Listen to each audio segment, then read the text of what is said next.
Welcome to the Weekly Dose Podcast, your one-stop shop for the weekly news in incretin mimetic therapies, with your host, ManOnMounjaro, Dave Knapp.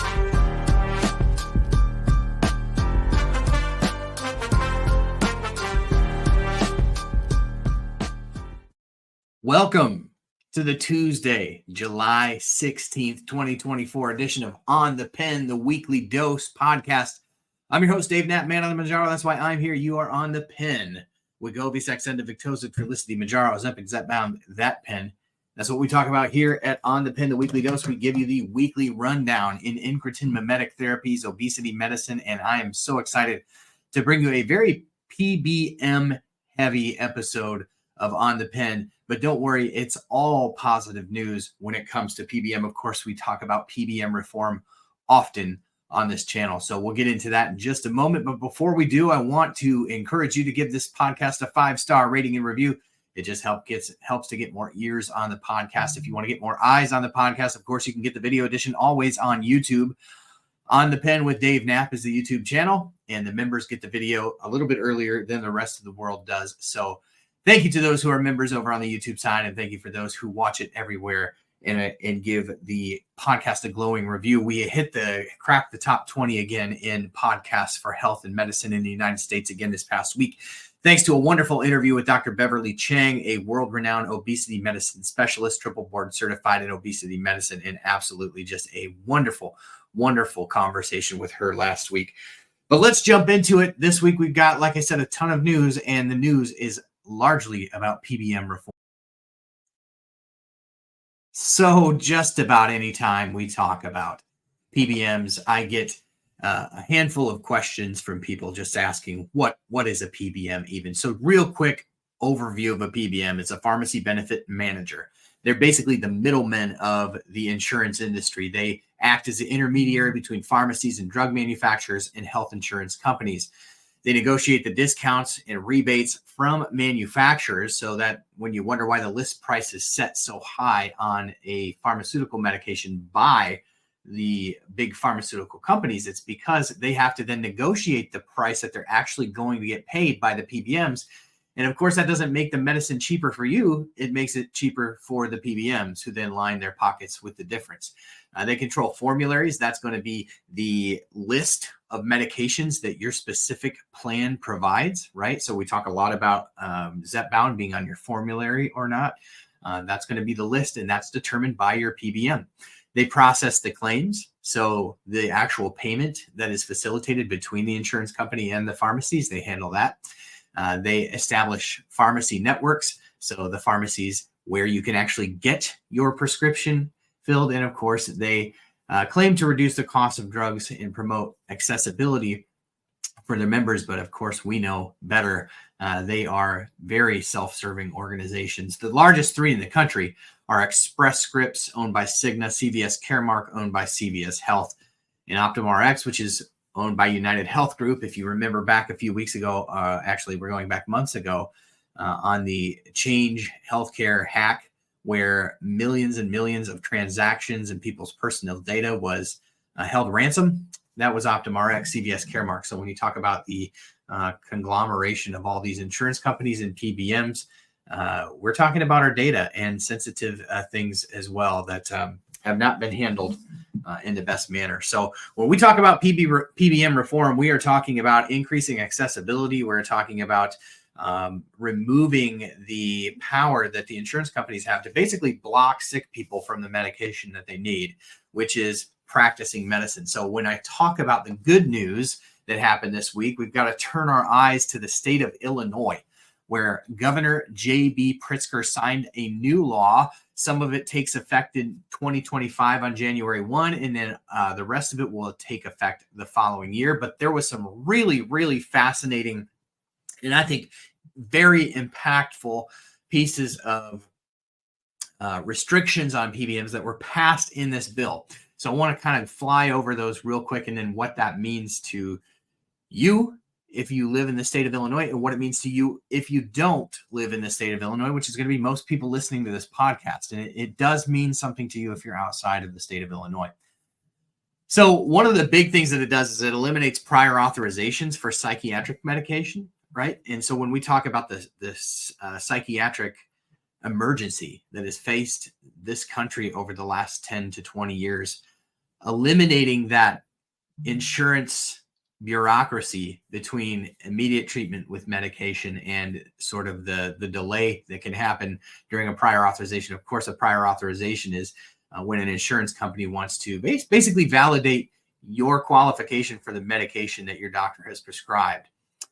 The rest of the prior authorization process now has to be clearly stated and laid out as public information for people to be able to view for themselves, so that we have a clear understanding. We kind of bring this back to the obesity medicine world, the type 2 diabetes world. I would be hard pressed to find a single person who is on a medication, a GLP-1 medication or an incretin mimetic medication, whether it's for obesity or diabetes, who hasn't faced the prior authorization process. Again, essentially a tool in the belt of a pharmacy benefit manager to revoke your coverage for a medication that's on their formulary.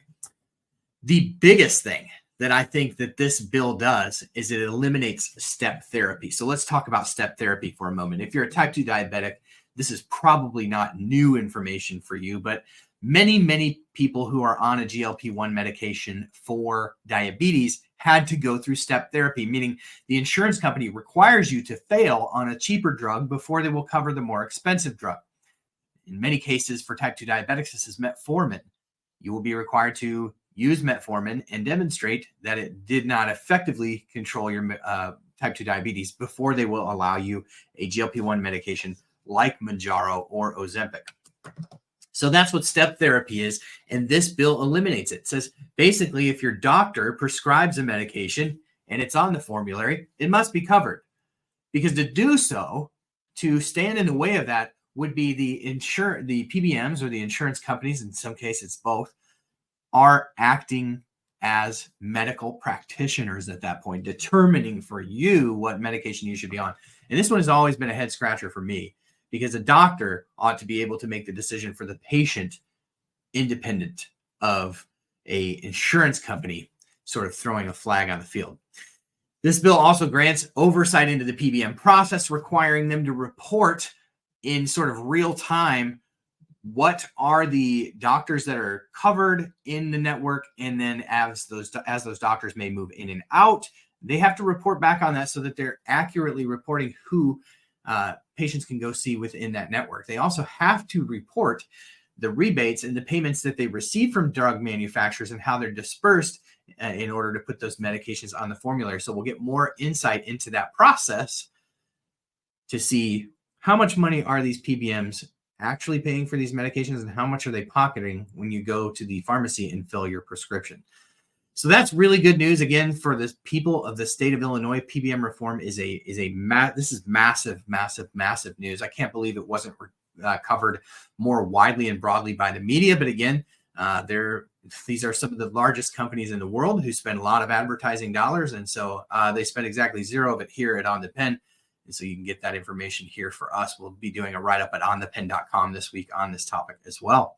If you live outside of the state of Illinois, the question is like, well, how does this benefit me, or how does this impact me? Well, in the interim, getting more insight into the PBM process and knowing what these PBMs are actually paying for these drugs, that will be illuminating to get that information in real time. Seeing those companies also have to sort of how they respond to this. They've been wargaming this, I'm sure, for years in case there was ever such a bill to pass. So it'll be very interesting to see how they respond, so that when other states inevitably use this legislation as a template for their own PBM reform, they will maybe already know some of the tricks that they tried to pull in the state of Illinois. And so I think what you'll see ultimately, if you live outside of the state of Illinois, is as we advocate, as we petition our legislators within our collective states to support PBM reform, this is something we can directly point them to as the legislation in Illinois, which really is impactful. This is a lot of these bills that go through. There was one in the state of Oklahoma a few weeks ago, which is a PBM reform bill, did not go nearly as far as this legislation does. They could have gone a little bit farther with the prior authorization process, in my opinion, but what they've done with step therapy and eliminating step therapy, I think, is an absolute game changer, and I hope that other states will follow suit. Moving on with more positive PBM reform news. So the FTC released an interim staff report on PBMs. And again, these are just the drug middlemen of the country that are taking a big chunk of every prescription that is filled, some more than others, especially on the generic side. We talked about how the top 3 PBMs are Cigna, how they're Express Scripts, how they're CVS Health, Optum Rx. 80% of the prescriptions in this country in 2003, that's about 6.6 billion prescriptions that were dispensed by the top 6 PBMs. And if you go out, or so by the top 3 PBMs, and if you go to the top 6 PBMs, that accounts for 90% of the prescriptions in this country. So when you talk about the magnitude of how much of the healthcare system they run, that is a staggering amount. Pharmacies affiliated with the large 3 PBMs now account for 70% of all specialty drugs. So that's going to be your expensive drugs, right? Got to make those a real pain in the butt to get to. And we'll talk more about that in the future on other videos that we do. But you think about specialty medications, what is the one thing that the specialty medications usually require? Temperature control, refrigeration.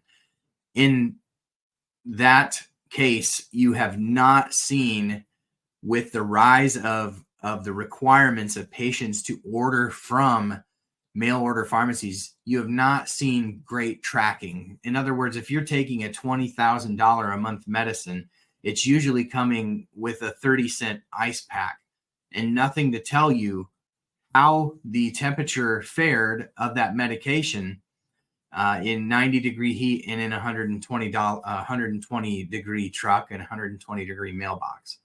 There's just no good way of knowing that. That is required, and that is a standard. And so I find that interesting as well. And there are many stories online of horror stories of people getting medication that was not properly temperature controlled. And I believe there ought to be great liability and answers on the part of these PBMs requiring people to go to their specialty pharmacies to fill those medications. Nearly 30% of Americans that have been surveyed report rationing or even skipping doses of their prescribed medications due to the high costs. And that's just a staggering number. PBMs hold substantial influence over independent pharmacies, posing unfair, arbitrary, and harmful contractual terms that can impact independent pharmacies' ability to stay in business. You hear very often, especially about GLP-1 medications, that they're not even fully reimbursed for the cost of the medication. In other words, if the pharmacy is paying $1,100 for the prescription, oftentimes they are only getting reimbursed 95% of the cost of that medication. And so you see them carrying the deficit and trying to make it up elsewhere. It's just a way to squeeze out independent pharmacies, and independent pharmacies are an indispensable part of the fabric of healthcare in this country. If you've ever been to a big box pharmacy and then conversely gone to an independent pharmacy, the level of care, attention, and service, at least in my own personal experience, has far exceeded that of big box stores. Yet the big box stores, which are oftentimes part of these systems, I think of CVS as one of them, they're just absolutely unideal for the healthcare system. Certainly they serve a lot of patients. There wouldn't be enough independent pharmacies without them to serve the amount of patients that there are. But this is designed to squeeze out those independent pharmacies, which is just very scary. I'm going to link to some articles on this this report from the FTC. In my humble opinion, it just falls short. I believe that the FTC needs to break up the PBMs from the insurance companies. These companies have become far too large, and this report stops short of demanding that. There are lawsuits going on, but nothing, in my opinion, that goes far enough or has a ton of teeth, because frankly, I just don't believe that they want the system to change in any meaningful way. And so until we can get states to act on a state-by-state level, like you saw the state of Illinois do, I just wouldn't wait for the federal government to move on PBM reform in meaningful ways. So that being what it is good news to hear that we are seeing some movement on states and the PBM reform department, and I am excited and thrilled to see more of that happening. Moving on to some interesting information about the FDA and social media. So for years and years, or at least the last 2 years that I've been in this game, I have often wondered how creators in the GLP-1 space who are representing various compounding pharmacies or representing telehealth companies that are pushing compounded version of GLP-1s are allowed to make some of the claims that they're made when there are so many restrictions put on pharmaceutical companies and drug sales reps from the pharmaceutical companies. Well, the FDA moved to address that guidance this past week, basically moving towards changing their draft guidance on how drug companies themselves interact with fake information online and how the FDA will go about responding to wild claims on the internet about medications. And so what you'll see is I think the FDA will continue to sort of work to tamp down misinformation and wild claims about medications that are taking place online. And all you have to do is go on TikTok for 5 seconds and you'll see exactly what I'm talking about. This, I think, is a good thing. I think that we want to make sure that the information that's out there about medications is good, that it is safe. And of course, we should expect that the agencies that we put our trust in would have something to say when there's falsehoods being spread about medications. Now, I'm all about free speech on these platforms. I think people should be able to say what they want to say and parse out the information on their own. But I think that it is incumbent upon the FDA to throw a flag on the field when they see something that is inaccurate or could be harmful to people. That's what we expect them to do. And so I just think you'll see the FDA weighing in a little bit more with these social media platforms. It will be interesting to see how those social media platforms respond and how creators respond as well. So we'll keep an eye on that. An interesting survey was released by Eli Lilly this past week in the endocrinpractice.org archives. Really interesting study there of 1,007 patients who were asked about their expectations for weight loss when jumping on a GLP-1. And so it basically took the average of the weight reduction that people saw over basically these different units of measurement, right? So what's the dream goal of a percentage of weight loss? What is your actual goal? What would you be happy with? What would you be acceptable to? And what would you be disappointed by? So just going over the numbers, and I would encourage you to drop in the comments of this video what your sort of expectations were, or even if you had them. But people's dream was around 23.5% of body weight loss. Their goal was around 16.7%. They'd be happy with 14.6%. They'd find 10.3% weight loss acceptable, and they would be disappointed with anything around 4.8%. Now, what I find interesting about these numbers is when you look at the clinical trials, and specifically the SURMOUNT trials for tirzepatide, 23.5% is right at the upper end of what you sort of saw, 22 and change, I believe it was. And then on the low end, where people would be disappointed, 5% weight loss is what is sort of the threshold requirement for something to be considered as a weight loss medication. So people are going to be disappointed at that threshold, and then their dream goal was the upper end. So I find this a really fascinating set of numbers to look at. Again, a small sample size, 1,007 patients to be exact. But I find it interesting that they're sort of within range, right, of the average that people are looking for out of a pharmaceutical medication. When you look at retatrutide and the future of these medications, retatrutide jumps, especially for females, all the way up to about 28% weight loss. Of course, CagriSema, which will be on the market even before retatrutide, comes pretty darn close to that as well.